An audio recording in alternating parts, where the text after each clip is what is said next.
आवाज आएगी तो ही बनेगी भाई साहब। कितने पीछे बैठे दो लाइन बनना चाहते हैं? यस। और तेज आवाज निकालनी पड़ेगी, कौन बनना चाहते हैं? यस। बनेंगे, यस बनेंगे। मेरा नाम अनिल गहलोत है और मैं भी यहाँ पे क्लोज लाइन हूँ।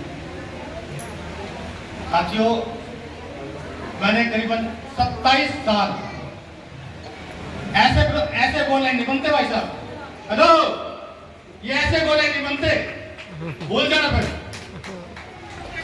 सपने जाना फिर गोल लाइन के। ये जो चीज पीछे बैठे ना सारे बात कर रहे हैं, बोल जाना फिर। मैंने भी किया था, मैंने भी किया था, देखा था, फिर ऐसे देखते रहना। तो 27 साल तक साथियों मैंने इंश्योरेंस सेक्टर में काम किया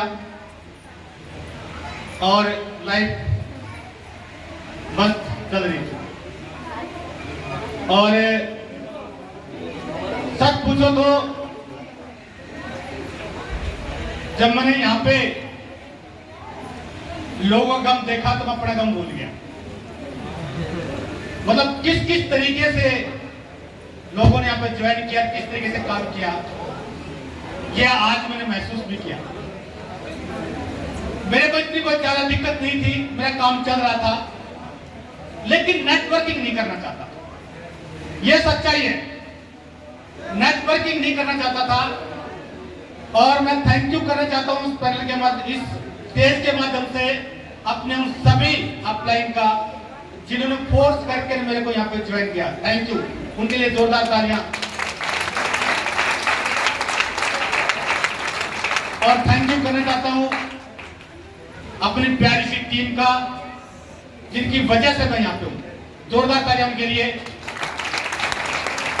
और थैंक यू करना चाहता हूं मिस्टर ली इंजीनियर साहब के लिए, जिन्होंने एक ऐसा सिस्टम बनाया कि आज हमारी कितनी सारी बहनें यहाँ के धार रही हैं शेर की तरह। जोरदार तालियां उनके लिए। और जोरदार तालियां मिस्टर पॉल भी बसनाई के लिए, जिन्होंने आईडीनेट सिस्टम बना के इन सबको चमका दिया है। जोरदार तालियां।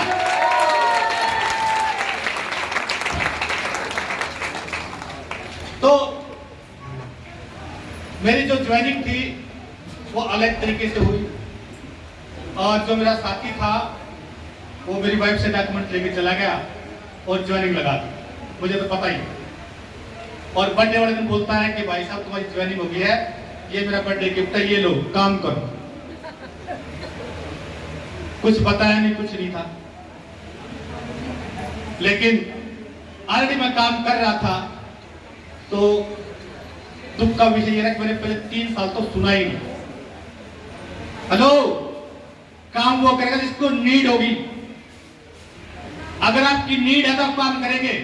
3 साल दोस्तों मैंने काम नहीं किया।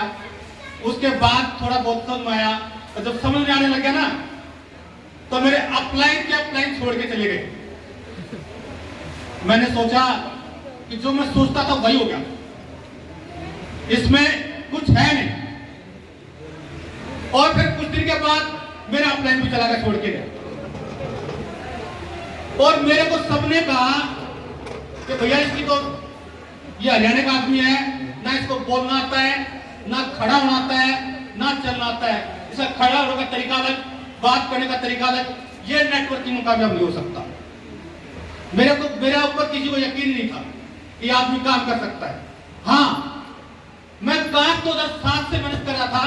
मेरी कार को लोग यूज करते थे, उनके पास कार नहीं थी, मेरे पास 2007 से कार थी। तो मेरे पास बुला लिया करते, चलो सर वहां चलेंगे, और वहां चलेंगे तो मैं चला जाता। लेकिन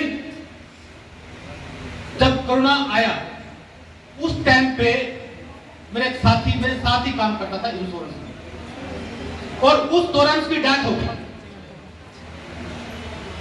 और जब उसकी डेथ हुई तो जो कोई साथी अगर काम करता हो इंश्योरेंस, उसको पता है ये एजेंसी न ट्रांसफर नहीं होती है, ये खत्म हो जाती है। और ये मेरा साथी, हम नंबर 1 और 2 ही रहते थे। हमें 2 नंबर पसंद नहीं है, हम 1 नंबर का ही काम करते थे। और सिचुएशन ये होगी कि उसकी वाइफ को कुछ आता नहीं था कि उन्होंने काम ही नहीं किया। एजेंसी थी जो वो ट्रांसफर नहीं होती, हाँ थोड़ा वो जो कमीशन बता वो होता था, लेकिन यहाँ की तरह जैसे यहाँ पे आईडी चेंज हो जाती है ना, ऐसे वहां पे नहीं होता था। और सिचुएशन ये हुई, उन्होंने कहा भैया काम कैसे होगा, उनको काम नहीं आता। और ये चीज मैंने अपने पर महसूस किया कि अनिल आज तो 30 बार का है, कोई दिक्कत नहीं है, लेकिन अगर कल ना कोई बात होगी तो हाल तुम्हारा भी ऐसा होना है। और इस चीज ने मुझे सोचने पर मजबूर किया और मैंने काम स्टार्ट किया।